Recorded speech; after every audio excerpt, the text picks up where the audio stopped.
still, right? I don't Marco? know. No? I don't know where he is. I think. And then we were in Dakar together.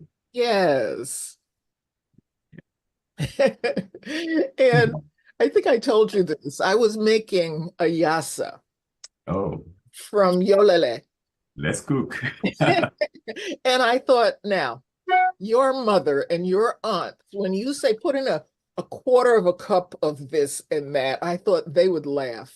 They they that was the challenge, writing the first cookbook and talking, just being with the kitchen and trying to take notes. And she, it was frustrating. What they How say, much we don't know. We just put it in the pot, huh? exactly? Exactly, You exactly. add some, and if it's not enough, you add some more. That's Exactly. We right. just That's gauge right. it. Um, Now so that's sorry. it looks like we're live now, so because we're also streaming across platforms. Um, we're just waiting for a few more folks to join us. Do you think we're good to?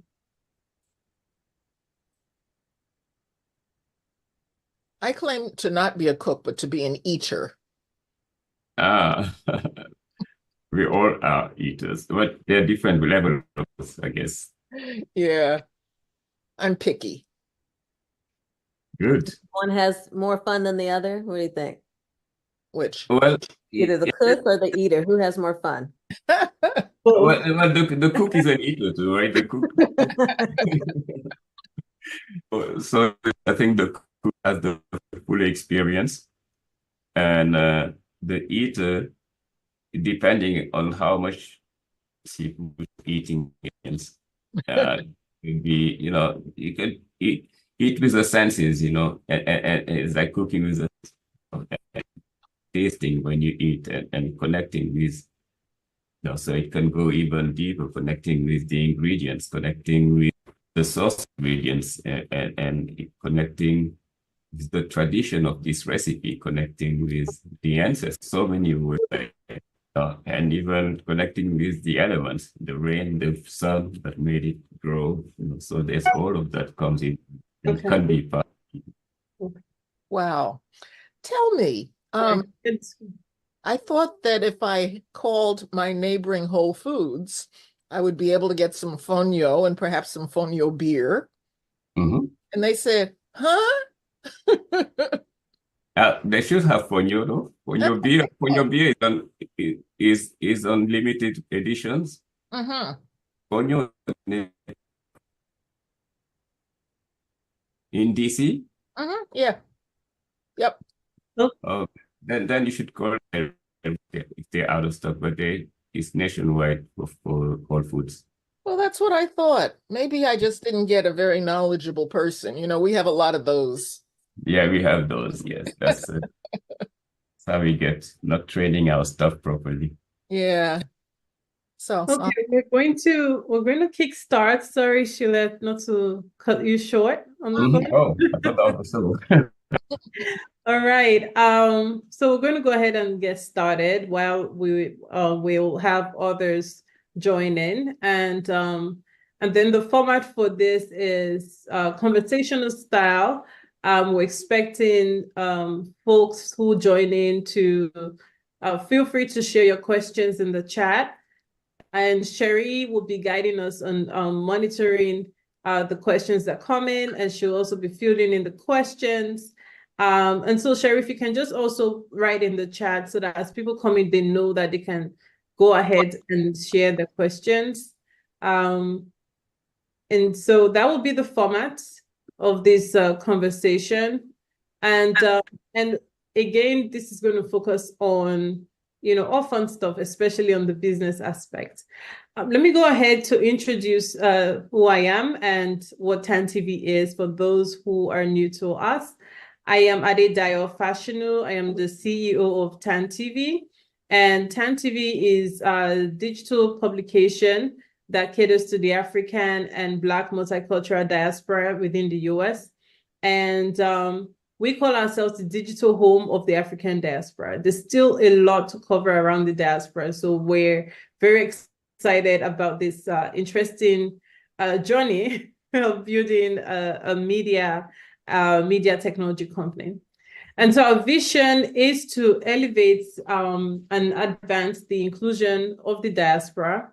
And this is not just for Africans or people of African descent, but for lovers of the continent as well.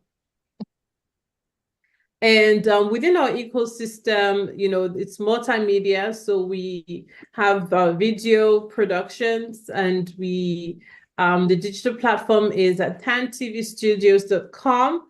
And we also have in-person events, and we all partner with events that, cater to this audience as well. And so that is us in a nutshell. If you would like to learn more about Tantv, visit our website, tantvstudios.com. But for today, which is why we're here, we're very excited to join with, to speak with Chef Pierre Thiam about building a business around something you love. And, a brief background on this topic.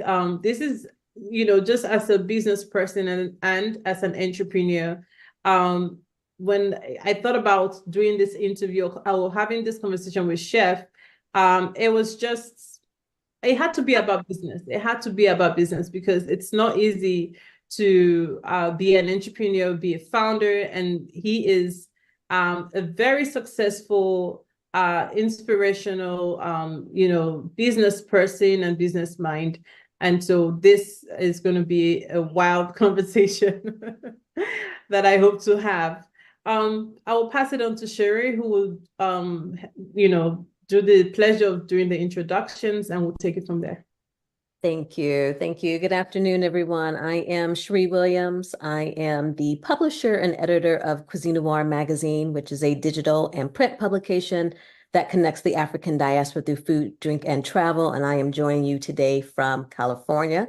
It's an honor to be with you, and also an honor to be a guest of Tantv for this afternoon's conversation. I know both Edidayo and Chef Pierre and love their work and what they're doing. And so as we heard earlier, Edidayo Fashanu is the founder and editor-in-chief of Tantv, which is a streaming service that connects the African diaspora. And she's going to be joined by Chef Pierre Thiam, who is a restaurateur, multi-cookbook author, and entrepreneur. And they're going to get into this conversation around building something around what you love. So definitely show us some love, and thank you and welcome Edidayo and Chef Pierre. Oh, thank you so much, Sherry, for that beautiful introduction. Esquire magazine recently headlined Chef as the chef who believes he can change the world. And I just thought that headline is just very apt. So let's just hear from you, Chef. How do you feel about being tagged the chef who believes he can change the world? Embarrassed. It's quite embarrassing title, I think. Oh my God. I don't think I can change the world. I really was just following opportunities. It started when I first moved to the US in 1889.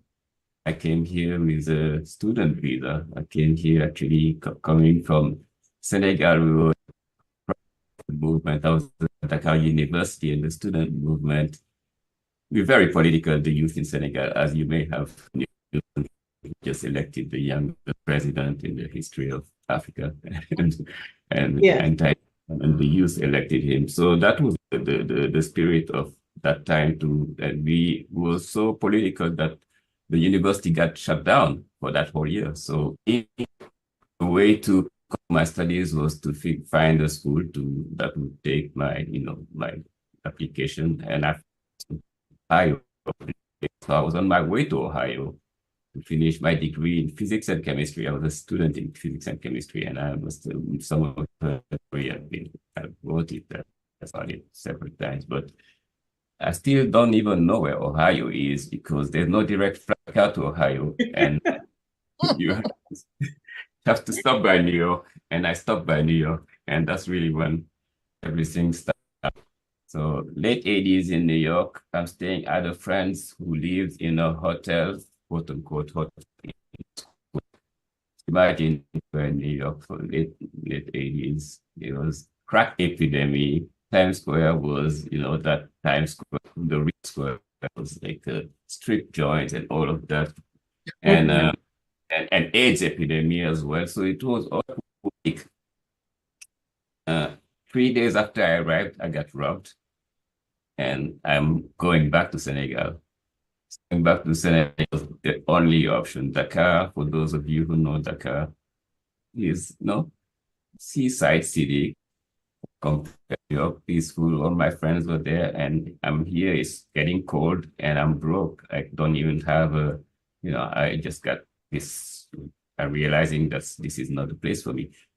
A friend of mine happened to be in a restaurant, and he's like, "You can take a bus restaurant and make some money before you go back home." And this is where it started. I took a job in that restaurant, and that restaurant, Garvin's in the village, is where I found my first mentor, Chef Billy, who was actually in the kitchen, who liked I was the person he could practice his French with, insisted that after my busboy shifts, I could take dishwasher shifts so I could learn the of cooking the way he had learned the old school from the bottom. And he really loved, the busboy is a person who takes the empty plates into the kitchen, so I would go in the kitchen, and as I'm in the kitchen, I also was fascinated by these guys in the kitchen. First, I come from a culture that cooking is done by women, and I'm here in New York, and I see these guys in the kitchen, and it was quite beautiful. And the dance, the atmosphere, the energy, they became my first comrade. For the negative ideas I had of New York, when I was in that kitchen, that was that island of peace and friendship. And there were like people from all over the world, immigrants like me, most of them. So, taking dishwasher shifts, hating it, but sticking to making money to get out of New York. And eventually, the dishwasher shifts always comes to a day where there's they call the dishwasher him a knife and start teaching him the knife skills. And then after that prep guy, you become a prep, and then you become a garden manger, and eventually you grow into cooking, into line cooks. And then you liking it because I'm starting to connect cooking with chemistry now, because this was the thing that I really was into, and this is a better type of chemistry that I ever imagined, because it was instant gratification, it tasted better. Wow. And I never looked back, it was New York City, food capital of the world, young kids, so to going from one kitchen to another. So from the Garvin's, I went to an Italian restaurant, eventually I was there learning those skills. Jean-Claude, the French bistro, still in New York, now opened. And that's where I went to grow into that ways of being familiar with growing up in Dakar. And eventually, Boom opened another restaurant. That was the chef there. This one, focusing on the cuisine that was kind of new in New York. He was bringing Southeast Asian cuisine and bringing flavors that had fermentation, flavors that had fruitiness, acidity, things that I was familiar, like spices. He had traveled Vietnam, China, Indonesia. He was really into that cuisine. And that place was called Boom. It became a destination in Soho. It was the place to be in Soho. And I was so into what I was doing, actually becoming a chef de cuisine in that kitchen. And the kitchen and that restaurant opened 2 different locations, one in South Beach, sent to South Beach for the winter. And as I'm being in that kitchen, and I'm being more comfortable in the kitchen, and realizing that it was somewhat here to the flavor I grew up eating, which I was missing in New York, and which I knew New York could benefit from, food of Dakar, which is food from, West Africa. You have the Benin woman cooking akara in the puff puffs. You have of course, the local Senegalese cuisine, you have the Ivorian. So that cuisine and that place made me started to think about where is my food here in New York? Why is New York called the food capital of the world? The world is still missing Africa and so on and so forth. So to make a long story short, it was this opportunity that led me to first opportunity in Rock, right? And then getting into the kitchen, then realizing that I could bring my own voice into the kitchen. I should grow into the kitchen by finding inspiration into my tradition rather than just follow the people like French cuisine or Italian. Why should it be the case for me? I come from a beautiful food culture. I thought this was an opportunity. And so eventually, that restaurant, I became chef de cuisine, and I was bringing even flavors West Africa in as specials, and the reaction was quite positive. The people were connecting to it, so that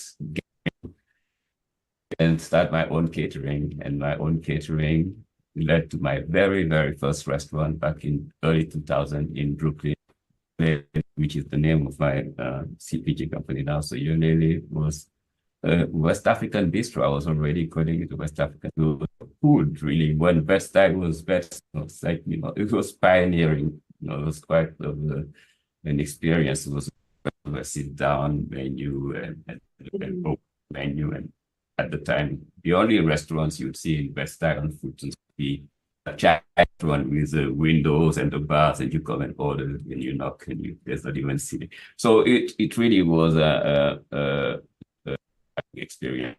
A week after open, we had a New York Times article saying, hey, 25 and under, check this. 25 and under was a column of the New York Times that were presenting the restaurants that were the price point of 2 and under. It really had some really.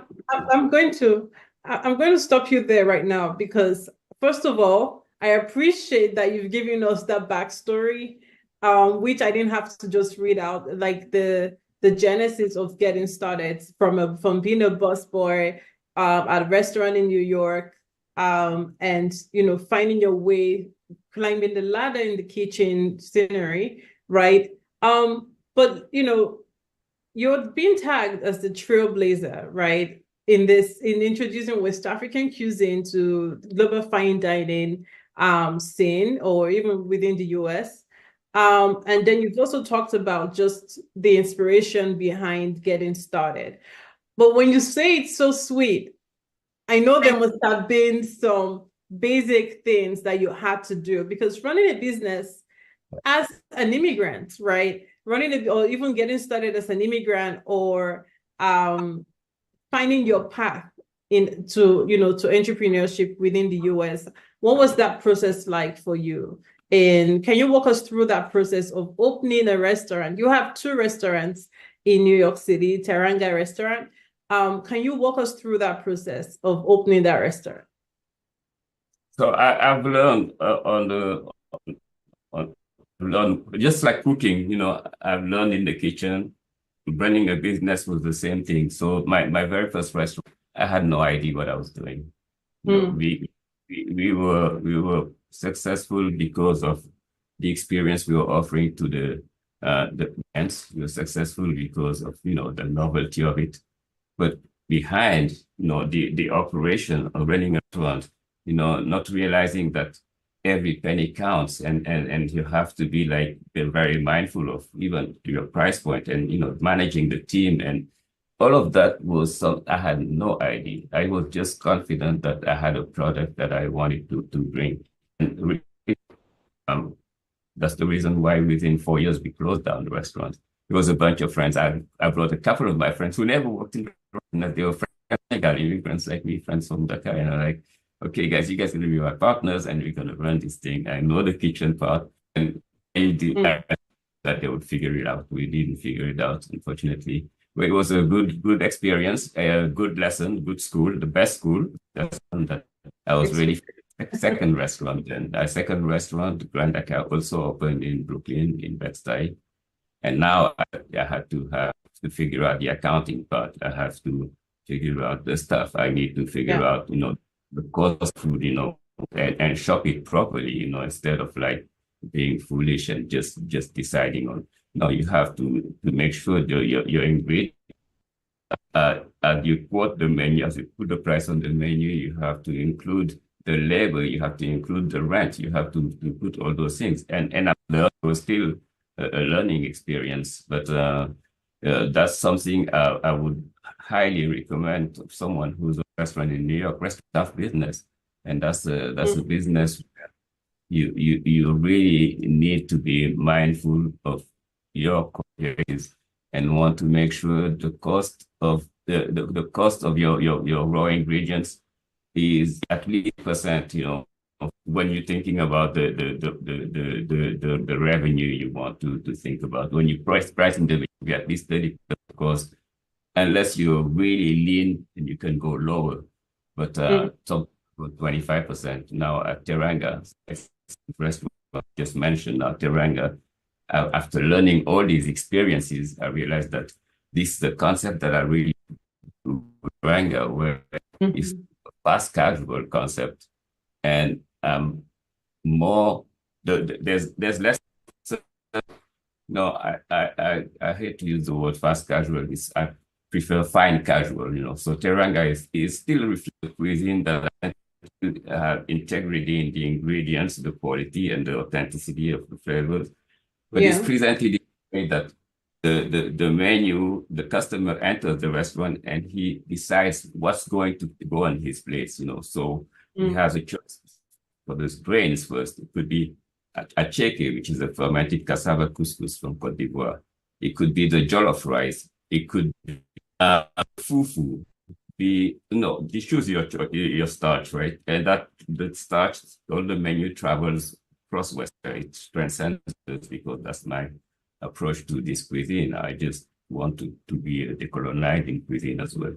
Then you choose and then you choose and the sauces could be yassa sauce. It could be the mafe sauce, peanut sauce, moyo sauce. It could be from Côte d'Ivoire. It could all those things. It could be from the Ghanaian sauce. It could be eforivo. It could be so a good.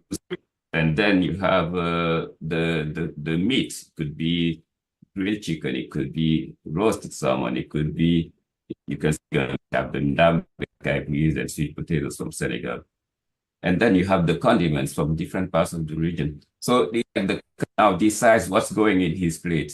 These ingredients, you can price them in a more, that it is really more possible for the customer. It's less intimidating and it's less waste because on the menu, you have the waste factor that's higher than when you have the ingredients, the sides prepared, and now the customer comes and decides what's going. So you have an idea now of the flow, the day on weekends or depending on the location. Our Midtown location, for instance, is a lunch business, so it's like always 12 o'clock. Was this sort of the thought you put in, like the strategy in terms of introducing West African food to an American audience in this style, that it's much more what's the word, approachable? Yes. Was this the way you thought about it, like making it? Absolutely. Being concept restaurant could be intimidating to some customers, some Americans. They Africa and America historically have it's a relationship that's not very. So there was a lot of people think of Africa and have no idea that there's like this amazing cuisine. You come to them and they don't see a dish with a name that is not. They recognize, don't know what's in there. But if they see it separately and they say, "Oh, I tried this beautiful red rice, like this green dish, like this eforivo, I tried." So that's easier for them. So that was the idea of it. But it turns out, in addition to that, there's also an economic benefit to the like this. There's less waste, and it's just more accessible. Also for the speed of it too, because people in New York are in a hurry. People are going better than fine dining in this sense now, and you know, especially during the pandemic, this was that remained open while and we even opened our second location in the midst of the. So you categorize the restaurant Teranga as casual fine dining, or how do you categorize it? And what do you see? Because I've spoken to a lot of restaurateurs, and food is such an aspect that I love. And when you look at a lot of Africans who are in the business of, you know, introducing their cultural cuisine to the American audience, there's this fine line when you're thinking about African fine dining. And I've always wanted to do an entire editorial about what is the future of African fine dining. So what do you think is the future, given the thought process you put into the ingredient style for Teranga? What do you foresee making it more of a fine dining restaurant, or do you think there's a place for African fine dining within the American market?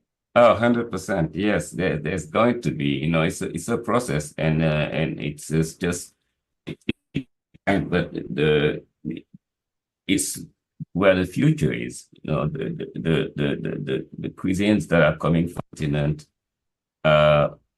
so aligned with what the consumer is looking for at the moment. You know, not only on the but the excitement too that it's bringing. There's so much that is, and today's consumer is so curious.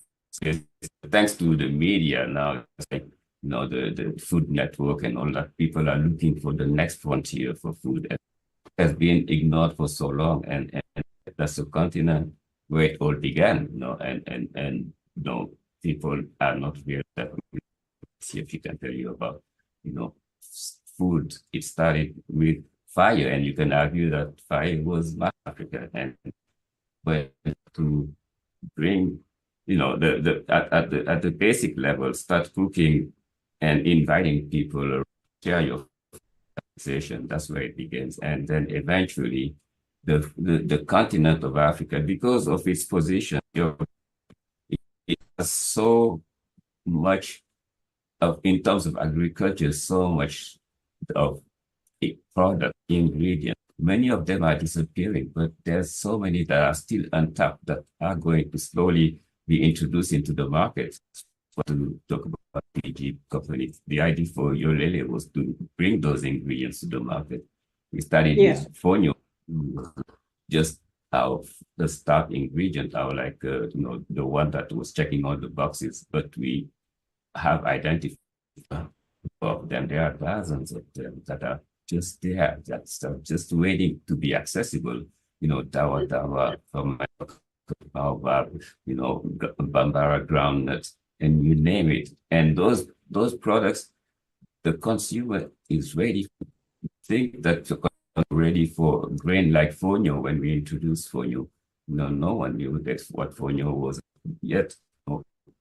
We introduced it. We branded it. The proper thing is to brand it properly, and it's all about branding. Even in the restaurant, even so, and the same thing too. There is a place for fine dining African restaurants. You know, that's what we did in Lagos at Bayalara.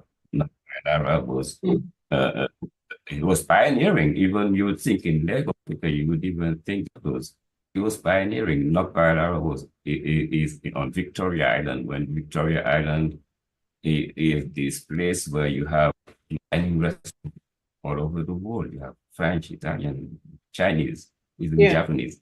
There was no West African, but this way. And you see, it's unfortunate, but now we came at NOC and we did this, and NOC became, it's still today, a destination in Lagos. You know, it's like, and you have the locals and the expats community every day, and the food is presented, elevated inspired by West African cuisine, but elevated in a fine dining setting. And just a matter of time, you're starting, you have a couple of Michelin star West African in and also sharing with that inspiration. Kwame is doing, that's what he's doing, he's elevating West African cuisine. And West African cuisine, Kwame is doing West African cuisine. It's the same thing, West African cuisine is Caribbean cuisine, is West African cuisine, Southern cuisine is West African. Across Latin America, you see traces of West African cuisine from Mexico to Brazil to Ecuador. So that cuisine, turning it into a fine dining is not an issue. It's not the challenge. I mean, all those cuisines, French, Italian, they're just being elevated to fine dining. And West Africa is going to be exploding. A lot of time, chefs who are coming now are also realizing that being connected to their tradition, to their culture, make journey much more and much more interesting. And today, so I want to talk a bit about your company, Yolele. It's an import company, and your signature product, Fonio, has gained popularity within the US. And you can now find your products across different retailers like Whole Foods and Target, right? But how has it been sort of navigating that process of entering into the American market, and what strategies have you seen to be effective in sort of building customer awareness and sort of demand for African grown crops? Again, I started with seeing an opportunity, like just I told you about my opportunities, realizing there's a place for this cuisine.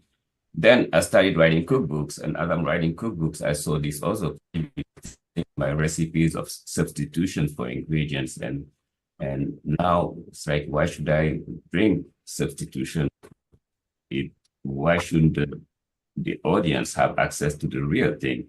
So now figure it out. I have to figure out the ingredients and to bring ingredients that are going to have an impact, ingredients that are also going to be good.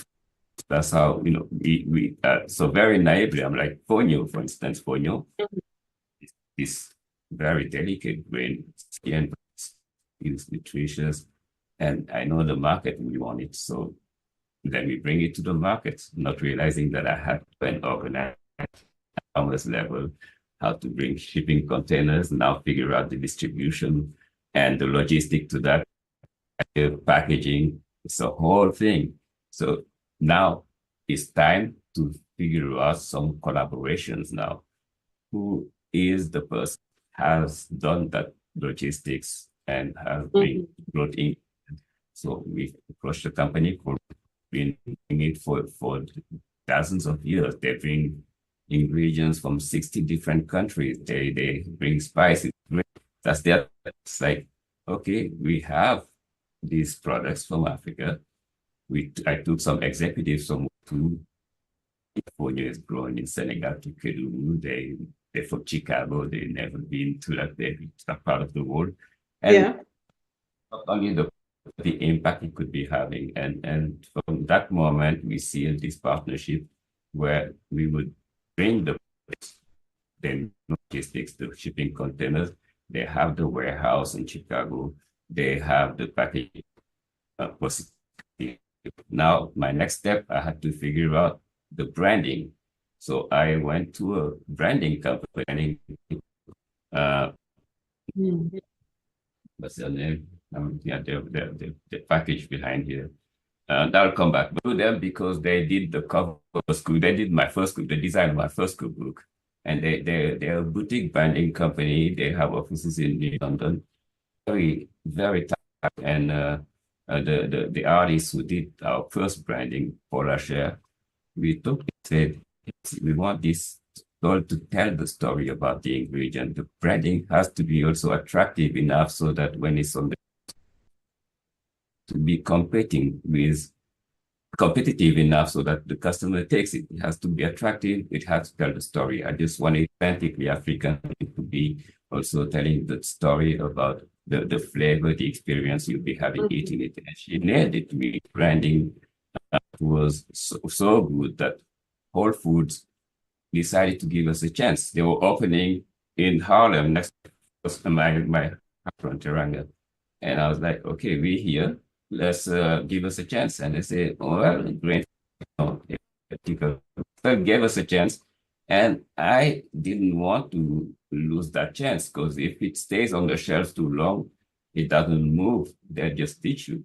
So I would go to Whole Foods myself and do cooking demos and do tastings and have everyone who would buy my table, they would taste for you and they would go to the shelves and buy it from you. And Whole Foods noticed the movement. Sonia is great. Like, okay, it's actually the fastest moving grain in the category of Whole Foods because we were dedicated on like making people taste it. And eventually, Whole Foods started to push us. They were really our first and very good to now. Actually, they're even doing a documentary on the fonio. They're sending a team on agriculture. They call it sending a team in Kedugu to like follow the farmers and all the way to where we are today. So, like just to have more Whole Foods in New York City first, and then in the southeast, northeast, and eventually all. And we started to also push for more products all around fonio products inspired by West African cuisine. So still following that this cuisine. So I was like, okay, let's just do fonio pilafs, jollof yassa, dawa one, the greens, which has baobab and moringa, and eventually we went from that. We had going, so we decided to go to the snack category, which is the fast moving category, because there was customers by cooking with a grain that they don't know, even though fonio cooks in 5 minutes, and we did cooking demo and videos and stuff. But the cookbooks, they did basically fonio with the whole journey on fonio, because you needed to educate people. But the snacks is easy. You have the fonio chips, you launch it right before Super Bowl, and people who are now, like they have now, they the fonio chips, they don't have to cook it. And they're delicious. Those chips are flavored with different, you have yassa, you want that like the spicy and the onion and the lime, and you have the one that has the fermented flavor. You have the plain that you go to the customer and you offer them an experience, but also cater to their needs, right? So that was really what we did. And we went further now. We said, let's introduce it to all the industries. So that's what they, for making beer, you need grains. I was just going to talk about that with the Brooklyn Beer Company, the collaboration you have. So yeah, speak more about that. How did that sort of come about in terms of establishing this partnership? And I really want to delve into if there's any way you can sort of share specifics and resources. For instance, how does someone get into Whole Foods or Target? Like, who are the key people you need to be talking to? For instance, as an entrepreneur in the food industry, a lot of our audience run, for instance, they have startups and they're trying to put their food or find placements, right? Partnerships like introducing this ancient grain to a Brooklyn Beer Company, like how did that come about? Well, and you say my experience is uniquely mine. It was following these opportunities, and I happened to have a partner who knew the woodland, and we entered. So you go and think in that direction and knock at the doors, and then I believe it comes to you in ways, different ways, the ancestors or luck or whatever. So Brooklyn Brewery, to tell that story, Brooklyn Brewery TED talk on fonio. So you have to be out there and talk about it. So I did a TED talk on fonio and talk about how that grain be a path of development. This grain should be a solution for climate change. It grows in food, and it could be 1 million plus people saw it, including the master brewer at Brooklyn Brewery. And who's like, wait a minute, it's like, I knew of him, he knew of me, because we were both, blacks in this food industry. The master brewer, Garrett Oliver, rock star in the brewery, really. And then we meet finally at this party at Questlove at the work party. I was catering.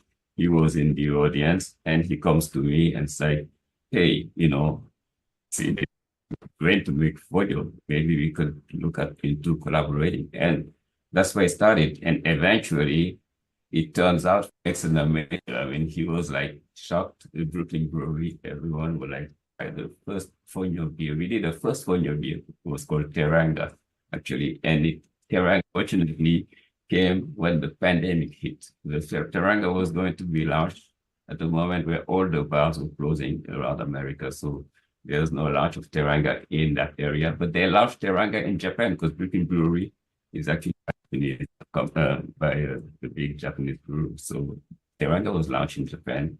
It was a great beer. And but we never gave up. They knew that was something special they had because the first beer, how delicious it was. So eventually there was a beer, Run the Jewels, the hip hop group, did their own fonio beer in collaboration with the brewery, and we started to see the interest. We started bringing fonio into the brewery industry. We did a collaboration, two collaborations. That's why we got the second one, and they're now taking it to even bigger breweries through and last summer to meet the Carlsberg executives to introduce them to fonio beer. And that story is like the impact of beer, because an impact I cannot even dream of having with my brand Yolele. Just the fonio beer requires thousands of tons of fonio to make beer for Carlsberg, which is the fifth largest brewery in the world. And Ken is now talking to us, and Guinness is about to launch a limited edition fonio beer. I didn't say it. I think we're getting the scoop here. So yeah. And I hope I won't get in trouble, but I saw the first level. Yeah, no, but talking about that, right? Yolele is involved with building this I don't know if you're partnering with the processing facilities in West Africa, right? The mills that's needed to sort of get fonio processed and all that, right? So you turn it from locally grown products into food that is ready for the global market. So can you expand more on that? What sort of initiatives what are the objectives of these initiatives that you're working on, and especially on the area of economic development, global food security, and being a solution to the migrant issue in the Sahel region as well? Yeah, many solutions. I put that from the beginning that we were going to create a brand, create a demand, and now when we created, we knew that we had a big problem, right? Because can imagine. Supply for demand, and so the supply to follow the demand. It was when we started, it was impossible to turn fonio into a world-class crop. You had to tackle the challenges at the supply. It's easy to grow. It grows in poor soil. It even restores that soil, but it's easy to process. It's a tiny grain. It looks like the size of sand. And there's a skin that needs to be removed before fonio becomes good. And it was done with a mortar and pestle, it took 2 hours to process 1 kilo of fonio. It's like it was in the beginning, right? Eventually, there was a mechanical equipment that came up that still, there's still lots of manual. There's the washing because there's sand, you have to clean it. Almost 50% of post-harvest waste. That's the problem we had to tackle, and we needed to be innovative here. And that innovation, we did. We approached a milling equipment factory and milling equipment, and reached out to them. They are like the considered the Rolls Royce of milling equipment in the world, right? And that's really because you really want to go at try to have the best you have for fonio. So we wanted to go for a milling equipment that could design the mill for fonio that would process today 1 ton per day to 2 tons per hour, and remove waste from 50% and more sometimes to like less than like single digits. That's what the innovation had to be, and that's where it becomes scalable, because if you have a mill that's like mechanical, and as the demand grows, because remember, fonio is easy to grow, and we have lots of land in poor soil in that region. So the demand grows, you grow more fonio, and you build another mill. And you can imagine spreading in that direction. There's no limit anymore because you can scale, because you have figured out this the processing. So that's really where we are. We have hired a mill, and it's been a process. It's an investment. We're still a small startup, and have been very in with us on this. And it's amazing the progress that we've been making. And for a place where we need a partner on the ground, because we need to partner locally. That was important for us that this happens in West as well. That was where we needed the mill to be, to avoid having a category Iowa. We didn't want to be the next quinoa. We didn't want fonio, even though it had those properties, gluten-free, superfoods. Yeah. We didn't want taken away from the farming communities, small farmers communities in West Africa. How are you protecting that? How are you protecting that interest? So that it's not grown in America, for instance, and it's still sort of, if you want to get the raw crop or the processed crop, you still go back to its root, right? How are you protecting that interest for the small farmers too? So you that's where I'm going. You build the mill close to them, the West Africa. You contract the small farmers with your needs. You support them, you train them in better agricultural practices, you support them, you bring that economic unity to them.